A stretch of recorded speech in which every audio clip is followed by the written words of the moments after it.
जानवर में वो प्रश्न होते ही नहीं हैं जो मनुष्य में होते। जानवर के लिए तो कोई प्रश्न ही नहीं होता, वो सिर्फ जीता है। जिस शक्ति के सहारे वो जीता है, उसकी ओर भी उसका कोई प्रश्न नहीं होता है कि वो कौन सी शक्ति है कि जिसके सहारे वह जीता है। उसकी वजह ऐसी है कि ये चैतन्य शक्ति है, क्योंकि सारी सृष्टि की रचना करती है, उसकी चालना करती है, उसकी व्यवस्था करती है। वो प्राणी मात्र में बहती हुई और गुजर जाती, किंतु इंसान ने उसके एक विशेष कारण, उसके एक विशेष तरह के जीवन से संबंधित ऐसी कुछ रचनाएं हो जाती हैं कि जिससे मनुष्य उस शक्ति से वंचित हो जाए। इसको अगर हम समझें तो साधारण शब्दों में इस तरह से कहा जाएगा कि मनुष्य में जो अहंकार हो जाता है वो प्राणी मात्र में नहीं। मनुष्य के दिमागी हार जो है वो बहुत ही और तरह का है। उसका दिमाग एक त्रिकोणाकार, और इस त्रिकोण में जब ये शक्ति बच्चा 3 महीने के माँ के उदर में होते समय अंदर की ओर गुजरती है, तो वो एक रिफ्रैक्शन जिसे अंग्रेजी में कहते हैं, विलीनीकरण जिसे कहते हैं, विकेंद्रीकरण कहते हैं, उससे 3 हिस्सों में बचा। एक तो हिस्सा जो कि सर के माथे के बीच से सीधा ही नीचे गुजर चुका है, और बाकी 2 हिस्से जो कि सर के 2 कोणों में से नीचे गुजर के और घूम करके नीचे की ओर चला।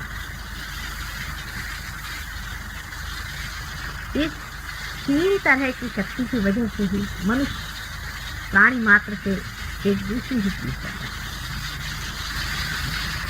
ये जो शक्ति हमारे सर में त्रिकोण में से गुजरती है, और त्रिकोण के कोण के तरफ से जब गुजरती है तो उसमें भी एक कोण आ जाता है, और उसी कोण के कारण उसकी शक्तियाँ 2 तरह से बदल जाती हैं। अगर आप लोग फिजिक्स जानते हो तो आप समझ लेंगे कि शक्ति हमेशा सीधे ही गुजरती है, लेकिन वो जब इधर से ऐसे गुजर के आती है, उसे जब ऐसे जाना पड़ता है, उसका बदलता हुआ रुख उसको 2 शक्तियों में बांट देता है, जिसे कंपोनेंट कहते हैं।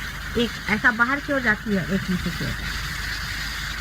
बाहर की ओर जाने वाली शक्ति के कारण ही मनुष्य के अंदर में बाहर की ओर दृष्टि आ जाती है। जैसे कि जानवर है, वो अगर इस स्टूल पे आकर बैठ जाए तो ये सोचेगा कि स्टूल पे बैठे, पर मनुष्य अगर स्टूल पे बैठ जाए तो सोचेगा कि स्टूल मैं कैसे पालूं, ये कहाँ से आया स्टूल, इसको किसने बनाया, इसका बनाने वाला कौन। कोई सी भी चीज को देखते ही साथ उसमें लपट जाए। किसी इंसान को देखता है उसके और भी वो लपट जाए। जानवर में बात नहीं, वो बस जीता है। उसका अगर मालिक आया तो खुश हो जाता है, कोई पराया आदमी आया तो उससे भौंकने लग जाता है, कोई अगर चोर आया तो उससे भौंकने लगता है। अब वो ये नहीं सोचता है कि मैं इसको अपना लूँ, इस माइक को मैं ले लूँ, इस टेबल को मैं ले लूँ। इसको कहते हैं पोजेशन, उसका उसके दिमाग में खा लेंगे। उसमें सौंदर्य की भी दृष्टि नहीं आती। वो ये भी नहीं सोचता कि कोई चीज़ सुंदर है या असुंदर है, इसका रंग अच्छा है या बुरा, इससे उसे कोई मतलब नहीं। लेकिन मनुष्य किसी भी वस्तु विशेष में लिपट, फिर वो आगे बढ़ करके ये सोचने लग जाता है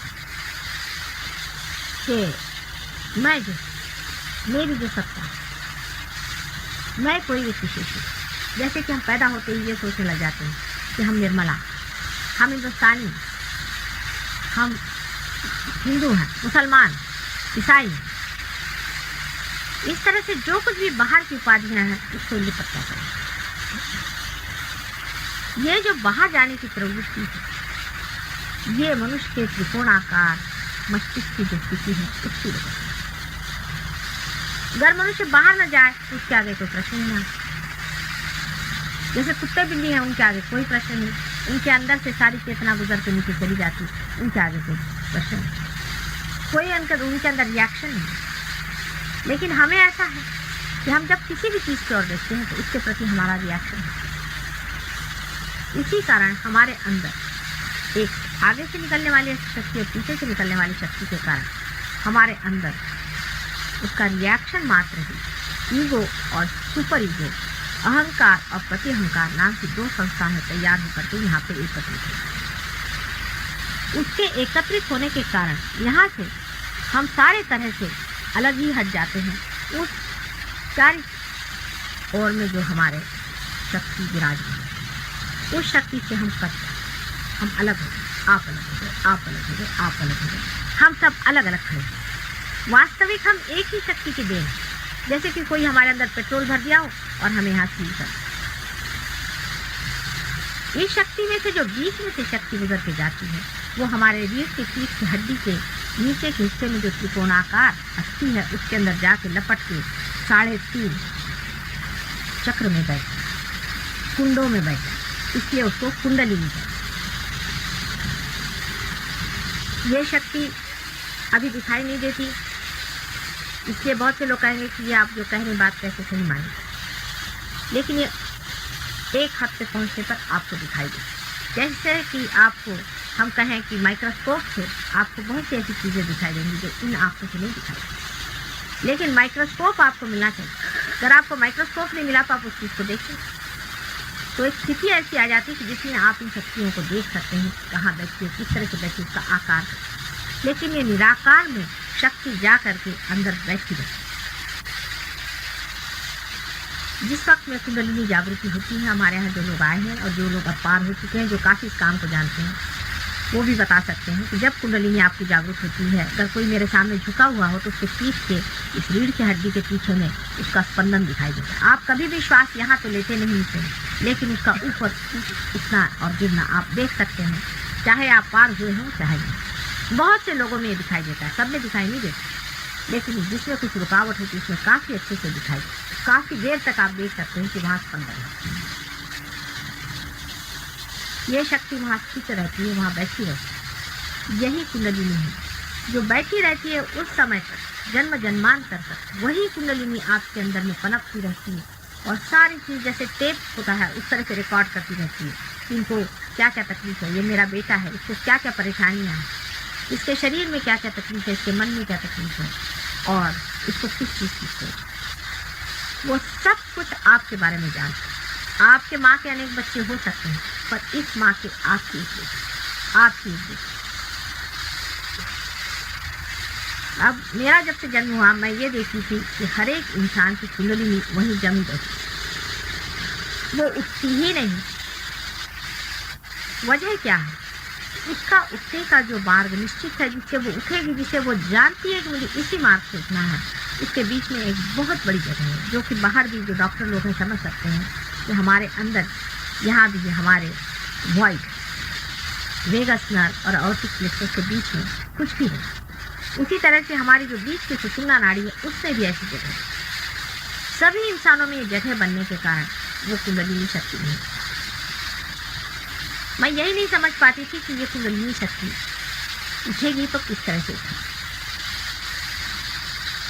उस गैप को भरने का इलाज जो ढूंढा गया है वही सहज है। ये जब कुंडलिनी शक्ति उठती है तो ये ऊपर जा करके और फिर से उसी मार्ग से ऊपर जा करके आपसे एकाकार कर देती है, उस शक्ति से जो कि हमारे चैतन्य को भरती है। जैसे कि आप समझ लीजिए कि पेट्रोल हमारे अंदर पहले भरा गया था, उसके बाद उसे हमने इस्तेमाल कर दिया, हमारे बाहर जाने की प्रवृत्ति से हमने उसे इस्तेमाल कर दिया। अब नया पेट्रोल भरने के लिए फिर से ये कैप खुल गया है और उसके लिए कुंडलिनी ही उसे खोल देती है और ऊपर से ग्रेस के रूप में वो आपके अंदर में शक्ति पूरी समय दौड़ती है। जब ये चीज़ घटित हो जाती है उस वक्त आपको ऐसा लगता है कि आपके हाथ के अंदर से कोई शक्ति है। अब आश्चर्य की बात है कि शुरू से जब से चैतन्य शक्ति अपना कार्य कर रही है, तब से जड़ शक्ति और चैतन्य शक्ति दोनों शक्तियां साथ साथ। जैसे कि एक पेड़ है, पेड़ के अंदर उसकी चैतन्य शक्ति है, लाइफ है, तभी तो ना वो पनप रहा है। लेकिन आप उसे देखते नहीं, देख रहे हैं आप सिर्फ पेड़ का बढ़ना, माने जड़ शक्ति का काम आप देख रहे हैं। चैतन्य शक्ति हमेशा जड़ शक्ति को चलाती है, रेगुलेट करती और अपना काम करती है। लेकिन वो पहली मर्तबा जब आप रियलाइज होते हैं तब वो दिखाई देती है, तब उसका प्रादुर्भाव होता है, मैनिफेस्ट होता है। पहली मर्तबा आपके अंदर से बहने तब लगती है जब ऊपर से उसका प्रवाह खुल जाता है और अंदर से आने लगती है, हाथ में ठंडे ठंडे वाइब्रेशन आते। लेकिन आप स्वयं उस दशा में पहुंच जाते हैं जहाँ निर्विचारिता स्थापित हो जाती है, अंतर्मोह स्थापित होता है। अगर यहाँ कोई साइकोलॉजिस्ट हो तो समझ सकते हैं, वो इसको यूनिवर्सल अनकॉन्शियस कहते हैं। कोई भी जाती है, इसलिए कैंसर की बीमारी से जिससे कि लोग बहुत डर रहे हैं और जो आज आया हुई इसीलिए है शायद इस सहज योग का लोग काम है, वो भी बीमारी से जो कोई आदमी पाग जाते हैं उनको कभी भी कैंसर की बीमारी नहीं है, क्योंकि वो जानते हैं इस कैंसर को कैसे करते हैं। बहुत से लोग ये भी कहते हैं कि बड़े बड़े लोग थे जैसे कि रमन महर्षि थे, उनको कैंसर हो जाता, रामकृष्ण परमहंस को कैंसर हो गया, लेकिन उनको कोई बताने वाला नहीं था कि कुछ कैसे। इस वाइब्रेशन के बारे में भी बहुत कम लोगों ने लिखा है और सबसे तो कमाल ये है कि सिर्फ आदि शंकराचार्य ने ही इसके बारे में, लेकिन जो अपने को बड़े हिंदू भी कहलाते हैं वो आदि शंकराचार्य को लिखे। आदि शंकराचार्य ने सिवाय सहज योग के और कोई बात नहीं, उन्होंने यही कहा कि न सांख्य न योगे, सांख्य से योग से किसी भी चीज से परमात्मा को नहीं पाया जाता, वो सहज में ही हो जाता, अपने आप ही स्पॉन्टेनियस ग्रोथ होता है, ये होता है। और उन्होंने कोई जाति वाति बनाई नहीं, वो भी ये कह गए कि 3 तरह के संसार में लोग। एक तो ये कि जो बहुत ही निम्न श्रेणी के होते हैं, इनकी बुद्धि खास नहीं होती है, जो पूरी तरह से अभी पूरे ह्यूमन बीइंग डेवलप नहीं, माने समझ लीजिए ये माइक है, ये अगर पूरी तरह से अभी मशीन तैयार नहीं हुई है तो इसका मेन से कनेक्शन लगाने की कोई ज़रूरत भी नहीं और फ़ायदा भी नहीं। इस तरह के जो लोग हैं वो भक्ति रस में पड़े रहे, कुछ उनका कुछ फ़ायदा नहीं। दूसरे ऐसे लोग हैं कि जिनका मन इधर उधर बहुत दौड़ता है और उसके कारण वो बुरे काम या ऐसे काम में जीते रहते हैं जिससे उनकी शक्ति बहुत क्षीण हो जाए। ऐसे लोग योग में पड़े जिससे कि वो योग से कुछ अपने को बचाए। लेकिन एक तीसरे तरह के लोग होते हैं जो कि इतने आर्ट और इतने शुद्ध स्वरूप होते हैं कि उनके अंदर ये अद्भुत घटना घटित होती है। अब उनमें मुझ में यही अंतर है कि वो कहते हैं कि करोड़ों में एक आध होते हैं, मैं करोड़ों में लाखों कहती हूँ, लाखों हो सकते हैं। यही एक बात उनमें हमारे में अंतर है। हो सकता है कि 6वीं शताब्दी में ऐसे ही लोग रहे हैं, लेकिन जैसे आज हैं मैं देखती हूँ कि इनमें से हजारों लोग इस चीज़ के पास। ये कुंडलिनी जागृति के प्रति भी आपने बहुत कुछ पढ़ा होगा। अगर आप उस किताबों को पढ़े हो तो शायद आप यहाँ ना आते, क्योंकि उसके बारे में ऐसा बताया कि कुंडलिनी की जागृति की तो बदन में बड़ी बड़ी फुंसियाँ निकल आती हैं या बड़ी आँख सी होती है। कोई लोग कहते हैं कि उसमें आदमी पागल हो जाता है, दुनिया भर की चीज़ें लेकर। इसमें ऐसा कुछ ही नहीं है। लेकिन वास्तविक ये लोग जिसको कुंडलिनी जागृति कहते हैं, ये कुंडलिनी की जागृति नहीं है, वो कुंडलिनी को नाराज है। क्योंकि जब कुंडलिनी मध्य मार्ग से उठती ही है और उठती रहती है, इसको और जगह से किसी भी तरह से हम अगर उठाने का प्रयत्न करें तो वो गलत होगा। मध्य मार्ग से वो तभी उठ सकती है कि ऐसा ही आदमी जो संपूर्ण परमात्मा के चैतन्य स्वरूप प्रेम को ही बांटता है, वही उस जगह को भर सकता है जो मनुष्य के बीचों बीच में जाए। वास्तविक ऐसे लोग बहुत कम हैं, थे, हम तो कहेंगे अब बहुत लोग ऐसे हो गए हैं। इन्हीं लोगों को रियलाइज करना चाहिए जिनके अंदर से चैतन्य शक्ति है। जब ऐसे ही लोग आपको जागृति जो देंगे, जो पार हो गए हैं, जो रियलाइज हो गए हैं, तब आपको कभी भी कुंडलिनी का कोई सा भी प्रादुर्भाव दिखाई नहीं देगा, जैसा कि लोग बताते हैं। बिल्कुल तथाकथित है ये बात, इस तरह की घटना घटित होती है। हमारे सामने अब हजारों लोगों की जागृतियाँ हुई हैं। बम्बई शहर में 10,000 कम से कम लोगों की जागृति हुई है और पार भी करीबन 3,000 से ऊपर लोग, 4,000 करीब, कहते हैं 3 और 4 के बीच में लोग पार हैं। लेकिन किसी भी आदमी को इस तरह की तकलीफ होते हमने देखा नहीं जैसा वो नहीं है। हाँ, थोड़ा बहुत जरूर रेजिस्टेंस जिसे कहते हैं वो होता है। क्योंकि हम तो इधर से प्यार दे रहे हैं। हो सकता है आपसे कोई नफरत कर रहा हो और आपके अंदर बसा हो, वो ज़रूर थोड़ा आपके शरीर को हिला सकता है, आपको कोई दुख दे सकता है, लेकिन वो भी थोड़ी देर में नष्ट हो जाता है और वो भी भाग खड़ा हो जाता है। क्योंकि जब वो देखता है कि यहाँ प्यार ही आ रहा है, तो वो भी जैसे कि उजियारे को देखकर अंधेरा भाग जाता है, वो भी ठीक है। लेकिन कोई भी इंसान को हमने आज तक देखा नहीं कि उसके बदन में फोड़े आए हों या फुंसी आए हों या वो पागल जैसे की बात। अभी कुछ दिन पहले हम एक जगह गए थे, तो एक साहब हमारी तरफ से पाँव करके बैठे, तो चिंता से पाँव से न बैठे, तो उनका कैसे बैठे दीजिए, नहीं तो मैं तो मेंढक के जैसे पूछता हूँ।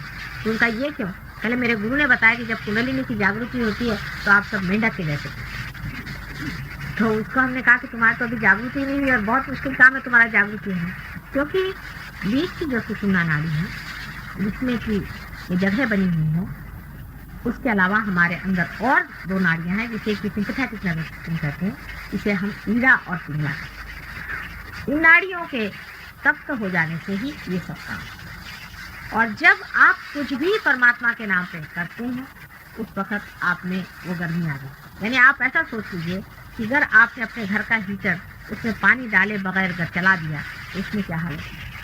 पहले उसमें प्रेम का प्यार का पानी पड़े, जब तक उसमें प्यार का पानी नहीं पड़ेगा तब तक वो कार्य बन नहीं सकता। इसी तरह से जब हम बगैर उस परमात्मा को पाए हुए, उसकी शक्ति को पाए हुए, उसके नाम पर कोई भी काम करते हैं या क्रिया करते हैं, उसी वक्त हमारी जो सिस्टम है सिंपैथेटिक नर्वस सिस्टम, वो चलने लग जाती है, ईड़ा या पिंगला। कोई सी भी नाड़ी के चलने से, क्रिया शक्ति के बढ़ने से जो आपकी शक्तियाँ वो खत्म होने लगती। अगर आपकी ईड़ा अगर बहुत चलेगी तो आपको कैंसर जैसी भयंकर बीमारी है, ओवर एक्टिविटी जिसे कहते हैं। और अगर आपकी पिंगला बहुत ज़्यादा चल गई तो आपका कंडीशनिंग बढ़ जाएगा, आपके अंदर में जिसे कहते हैं भूत बाधा आदि ये सब चीज़ें। इसे दोनों ही तरह से क्रिया का करना निषिद्ध माना। लेकिन जब आप वही हो गए तब आप कुछ क्रिया ही नहीं करते। जैसे कि अब ये माइक है, ये क्या क्रिया करा सिवाय इसके कि मैं जो बोल रही हूँ वही आपको तक पहुँचा।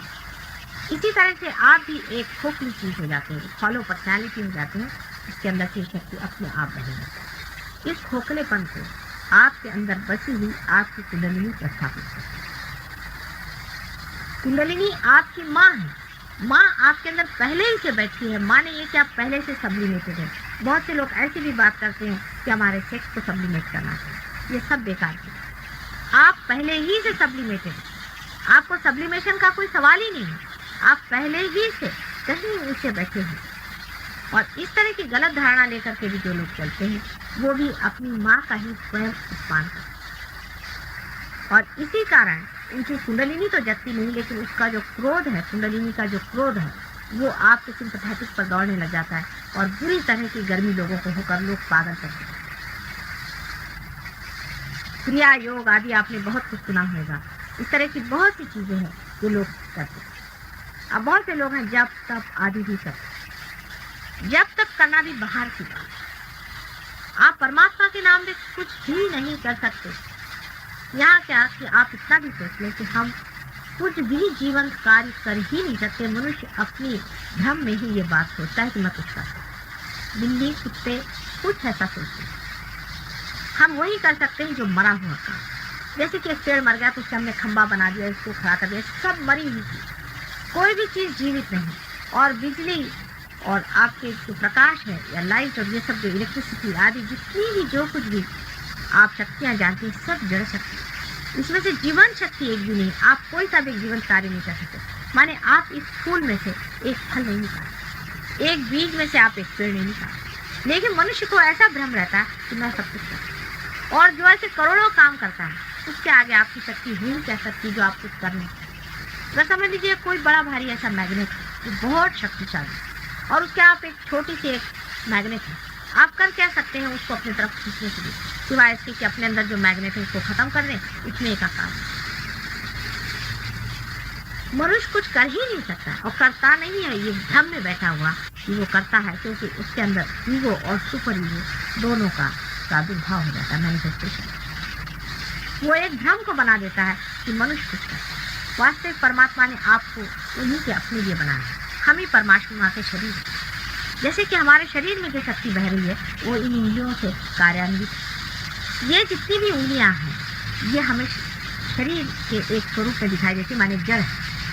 हम ही उसके जड़ स्वरूप है जो हमारे अंदर से वो कार्यान्वित होने जाते हैं। वो स्वयं शक्ति स्वरूप है, वो सब कुछ जानते हैं, वो सब कुछ करते हैं, वो सब प्लानिंग करते हैं, वो बारीक बारीक चीज को जानते हैं, लेकिन वो निराकार है। वो साकार में हमारे ही अंदर कार्यान्वित, निराकार और साकार का कोई भी जगह नहीं। जब आप कुंडलिनी पर आइएगा तो आपको आश्चर्य होगा कि किसी भी धर्म का किसी भी धर्म से झगड़ा नहीं। हाँ, अधर्म होगा तो होगा। ईसा मसीह ने एक जगह ऐसा कहा है कि those who are not against me are with.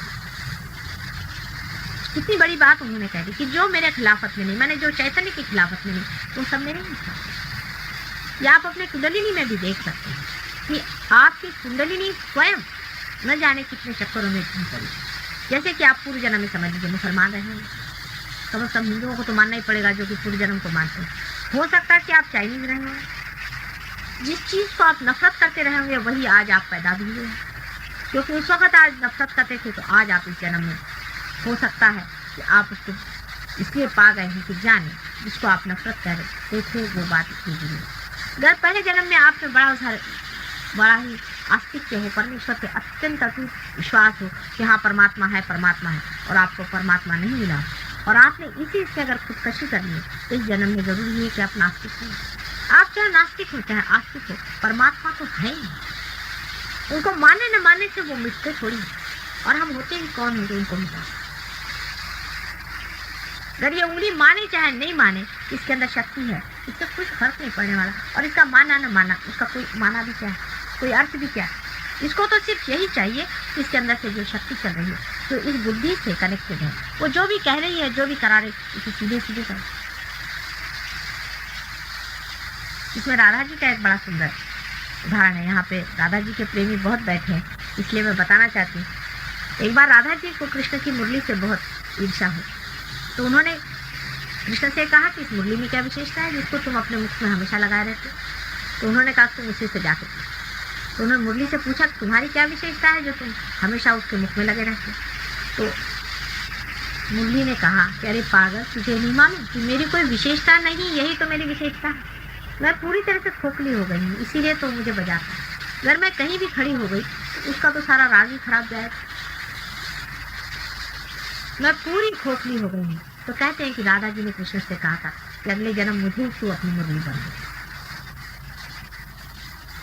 इसी तरह से हम भी एक खोखले हो जाते, पर खोखले होने का मतलब ये नहीं कि आप कार्य से चूक जाते। बहुत से लोग कहते हैं कि हमारी जिम्मेदारी है, वास्तविक आपकी कोई जिम्मेदारी है नहीं, लेकिन लोग कहते हैं कि हमारी जिम्मेदारी है क्योंकि गलत फहमी में बैठे हैं। जैसे कि हम इस छत्र के नीचे बैठे हुए हैं और ये खंभे इसको पकड़े हैं। अगर कोई अज्ञानी हो तो अपना हाथ भी उसे बेकार में लगाए रखे कि मैं इसको पकड़े। लेकिन जो ज्ञानी है, जो जानता है कि इसके लिए खंभे खड़े हुए हैं संभालने वाले, हम कौन हैं। उसी तरह से जब तक अज्ञान रहता है तब मनुष्य ये सोचता है कि मैं ही सब चीज का जिम्मेदार हूँ और वो काम करने का है। और अगर मैं इस झंझट में पड़ गया तो मैं कोई साधु सन्यासी और ये हो जाऊंगा और मैं कुछ काम ही नहीं कर पाऊंगा। वास्तविक आप तभी ठीक से काम कर सकते हैं जब आप विचारों से पड़े, क्योंकि आपके अंदर की शक्ति इतनी अद्वितीय है और इतनी गहन है और इतनी ही ज्यादा शक्तिशाली है कि जैसे ही वो आपके अंदर से बहने लग जाती है, आपके तो चार लग जाते, आपके बातचीत में, बोलने में, हर एक चीज में आप एक कमाल का जौहर दिखाते। लोग आश्चर्य में हो जाते कि कैसे शुरू हो जाए। अब यहाँ मिस माणिकलाल बैठी, इन्हीं का उदाहरण हम आपसे बता रहे हैं कि जब से इनकी जागृति होकर ये पार हुई, इनकी लेखनी से ऐसी ऐसी चीजें उठती हैं कि ये खुद कहती है मुझे लगता है मैं लिख नहीं रही, क्या हो रहा। ऐसे ऐसे लोग जो साधारण भी कविता नहीं कर पाते थे, जब वो लोग पार हो गए उसके बाद वो ऐसी ऐसी कविता करते हैं। एक लड़की थी, एक साधारण आर्टिस्ट, बिल्कुल साधारण घर में बैठ के रंगमंच खेला करती। उसके बाद वो जब पार हो गई, उसके बाद उसके एग्जीबिशन होने लगे हैं और लाखों रुपया उसने कमाया। कोई कर समझ लीजिए पॉलिटिशियन भी है, इस वक्त वो साक्षी हो जाता है तो पूरी तरह से सारे चीज को देखते। और इसके अलावा जब आप उसके आश्रय में पूरे खड़े हो जाते, जब आप उसको पूरी तरह से आप मान लेते हैं, उसके भी हजारों हस्तक आपके आसपास में खड़े रहते, देवता मंडराम लगते। आपको समझ में नहीं आता कि कैसे काम बन जाता है, कैसे लोग आ जाते हैं, कैसे चीज बन जाती है, किस तरह से चीज आ जाती है और कैसे पूरा काम। इतनी कमाल की चीजें हो जाने लग जाती है कि मनुष्य आश्चर्य कि ये चीज कैसे बन गई, वो चीज कैसे बन गई। लेकिन दृष्टि मनुष्य की इस पर नहीं होना चाहिए, इससे हमारा मटीरियल गेम क्या होगा। बहुत से लोग कहते हैं कि कुंडलिनी शक्ति जगा दीजिए तो हमारे अंदर शक्ति आ जाएगी। असल में आप तो बिल्कुल शक्ति विहीन हो जाते हैं, लेकिन कुंडलिनी आपकी शक्तिशाली नहीं है। परमात्मा की शक्ति आपके अंदर से बह जाती, क्योंकि आप बिल्कुल ही शक्ति विहीन होकर के उसके आगे समर्पित हो। जो कुछ भी आज तक सारे धर्मों में बताया गया, उसका सार मात्र एक ही है कि आप अपने को जानिए, और इसका जानने का मार्ग भी एकमात्र है, वो है सहज योग, स्पॉन्टेनियस ग्रोथ जिसे कहना चाहिए, जो अंदर से ही अपने आप घटित होता है। बुद्ध को भी सहज योग से ही मिला। वो इधर उधर हजार जगह भटक के एक दिन थक कर पड़े हुए थे, और जब थके हुए लेटे हुए थे, उस वक्त में ही उनकी कुंडली ने कहा कि मेरा बेटा बहुत थक गया है, किसी तरह से इस पे धरो। उसी वक्त रेस उनके सर पे आकर रुक गई, और नीचे से कुंडली ने उनका सहस्त्रार तोड़ दिया। और कोई भी आदमी आज तक सहज योग के सिवाय पार नहीं हुआ। सिर्फ यही है कि जैसे हम अब 4 डुप्ले लेन में आने के लिए पहले हजरतगंज गए, फिर वहाँ से सोचा रहे वो तो दिल्ली में है, फिर चलिए अब यहाँ से लखनऊ छोड़ करके हम दिल्ली में आए। फिर दिल्ली में घूम करके हमने देखा, फिर इधर गए उधर गए, वहाँ से घूमते घूमते किसी तरह से लोगों ने कहा साहब ये तो यहीं है, आप ही के अंदर में बैठा, आप कहाँ जा रहे? तो लोगों ने सारा घूमना हमारा देखा कि ये तो पहले वहाँ गए थे, फिर वहाँ से वहाँ गए थे, फिर जापान गए थे, फिर वहाँ चाइना गए थे, फिर वहाँ से घूम घाम के फिर यहीं मिले। वो सारे घूमने घामने में जो गड़बड़ हो गई थी, वो अभी भी लोग पकड़े हुए हैं। लेकिन जिससे पा लिया है वो अधिकतर समाधिस्थ हो जाता है। इसका उदाहरण, सबसे अच्छा उदाहरण हमारे ज्ञानेश्वर जी ने। जब उनकी कुंडलिनी जागृत हुई, जब 6ठा अध्याय लिखा तब उनकी जागृत हुई, और जब वो पार हो गए तब तक उनकी ज्ञानेश्वरी पूरी हो गई थी। इस वक्त उन्होंने समाधि ले ली, क्योंकि जब पा लिया तब इतनी खोज सब व्यर्थ यहीं पा ली। अब इतना जो कुछ लिख दिया सब बेकार न हो जाए, समाधि ही ले लो तो सारी ही खोज व्यर्थ हो जाती। लेकिन व्यर्थ कुछ भी नहीं होता है, खोज से ही आदमी उस दशा में पहुंच जाता है जहाँ उसे पाता है। ये खोज ही है। कुंडलिनी आपके साथ खड़ी खड़ी सारी ही चीज रिकॉर्ड करती है। मनुष्य पहले पैसे में खोजता है, पोजीशन से खोजता है, उसके बाद जब उससे भी वो कहता है कि क्या रखा है, सब जंग, जैसे अमेरिका में है, तब उसकी कुंडलिनी कहते हैं अच्छा चल ये नहीं, उसका फिर जन्म होता है, तो वो फिर एक सत्ता में खोजता है, तो सत्ता को देखता है, फिर सब सत्ता भी देख रहा है, तब वो कहता है इसमें क्या, फिर वो कहता है चलो धर्म में खोजो। धर्म भी तो बाहर है, हमारे सारे धर्म बाहर आ गए, अंदर का धर्म कोई जानता है। बात सब अंदर के धर्म की है, लेकिन तरीके सब बाहर। इस वजह से वो बाहर खोजता है। धर्म में भी गुरु बनाता है, मंत्र करता है, मंदिर जाता है, परमात्मा को पुकारता है, लेकिन सारे ही धर्मों का तत्व यह है कि उसे पालें। जो लोग पार हो चुके हैं, ऐसे जितने भी गुरु हो गए, जैसे गुरु नानक, वो कहते हैं सहज समाधि, सहज समाधि ला। वो कहते हैं काहे रे बन खोजन जाई, सदा निवासी सदा अलीपा तो ये संग समा। पुष्प मध्य जो वास वसत है, मुकर माही जस छाई, तैसे ही हरि बसई निरंतर घट ही खोजो। अब हम गा रहे हैं, रट रहे हैं, घट ही खोजो भाई। ये तो ऐसा ही हुआ कि किसी डॉक्टर ने प्रिस्क्रिप्शन दिया कि तुम अनासिन ले लो, तुम्हारे सर दर्द हो रहा, तुम रट रहे हैं अनासिन ले लो, अनासिन ले लो। लेगा कब? अगर पेशेंट लेगा ही नहीं, उसका सर दर्द जाएगा। घट के अंदर खोजने का मतलब ये है कि घट के अंदर स्थापित हो जाना, तो खोजा नहीं जा सकता, अपने आप ही हो जाता है जब आपका समय आ जाता है। और हजारों लोगों का समय आता है। जो आप लोग यहाँ बैठे हुए हैं, आप अपना पूर्व जन्म जानते हैं। हजारों सालों की ये खोज है जो आपको यहाँ लाई। इसके कारण आप अपने ही अधिकार में पा लेते हैं। हम तो कुछ यहाँ कर नहीं रहे। जैसे समझ लीजिए कि आप बैंक में जाते हैं और अपना चेक आप उनसे पैसा मांग लें, उनको देना ही पड़ेगा, नहीं जाएंगे। अगर आपको हम रियलाइजेशन नहीं दें तो हम जाएंगे? हाँ, देना ही पड़ेगा, होना ही पड़ेगा, क्योंकि आपका अधिकार है। आप जो भी पा रहे हैं अपने अधिकार है। आपकी इच्छा ही नहीं होगी जब तक आपका स्वयं इतना अधिकार नहीं। आपकी इच्छा के बगैर कोई सा भी कार्य नहीं। लेकिन हमको एक बात जरूर जान लेनी चाहिए कि हम क्या असलियत चाह रहे हैं या नकलियत चाह रहे हैं। आपको कुंडलिनी जानती है, आपको वो सब कुछ जानती है आपके बारे में, लेकिन आपकी स्वतंत्रता की वो इज्जत है कि अपनी स्वतंत्रता में जिस दिन आप ये तय कर लें कि हम परम चाहते हैं, उसी दिन कुंडलिनी आपकी खुली। उसी दिन आपका सहस्त्रार टूट जाएगा कि हमें और कोई चीज़ नहीं, हमें सिर्फ परम ही चीज मांग। हमें शरीर का सुख नहीं चाहिए और कुछ नहीं चाहिए। हम उसी परम पिता परमात्मा परमेश्वर, उसी छत्र छाया में अपने को जागते हुए पाए। ये जिसने एक बार सोच लिया वो पाए। कुंडलिनी के बारे में आपको अगर कोई सवाल हो तो आप मुझसे पूछें।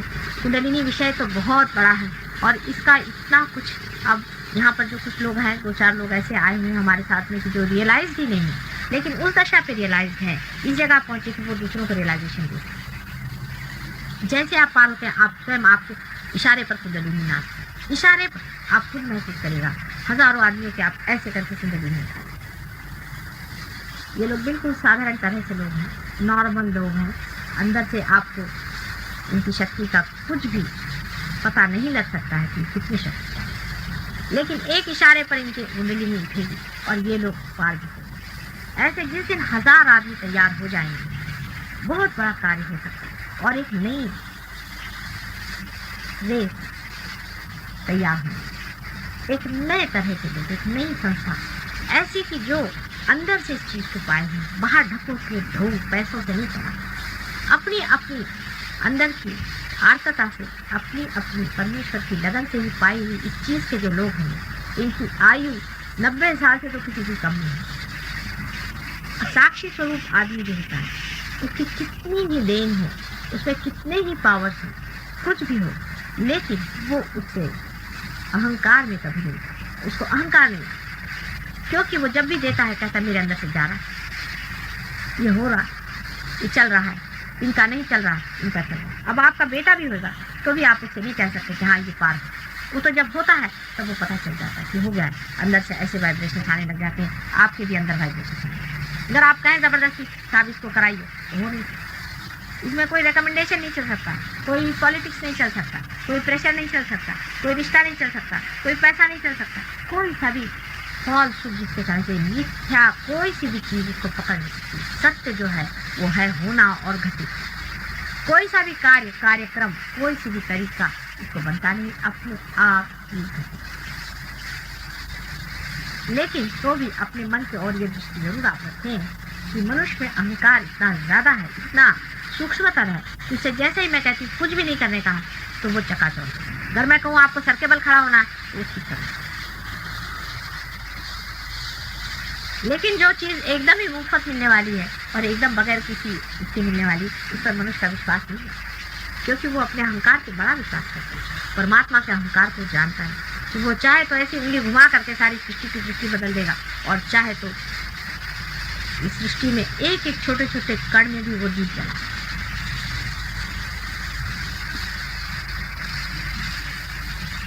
आप लोगों को वाकई कर कुछ सवाल आप तो पूछिए, और नहीं तो हम लोग थोड़ा सा मेडिटेशन में जा करके और प्रयोग करें, क्योंकि जब तक अनुभव नहीं होता है तब तक सब बातचीत रहती है, और बातचीत में क्या रखा है।